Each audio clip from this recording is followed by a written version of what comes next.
பிடிக்கலாம், இன்னொன்று உள் பக்கமாக பிடிக்கலாம். ஸோ உள் பக்கமாக பிடிச்சா இந்த ஷோல்டருக்கு வந்து இந்த லிமிட்டேஷன் கிடையாது. சீமை என் கையை நான் இப்படி வச்சுருக்கேன், அதாவது உள் பக்கமாக பிடிக்கிறேன், இவ்வளோ தூரம் வந்துருக்காங்க கை, அப்படியே இங்கே இருந்து அப்படியே இங்கே இப்படி வருது, ஃபுல் ரொட்டேஷன் இப்படி பிடிச்சா.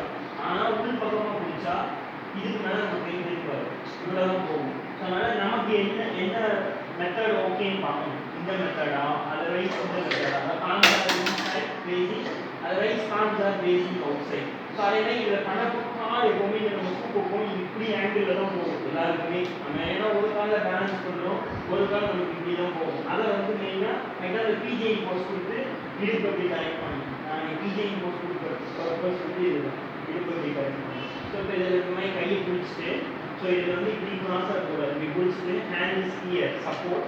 ஏன்னா செஸ்ட் கீழே போகாமல் இருக்கு.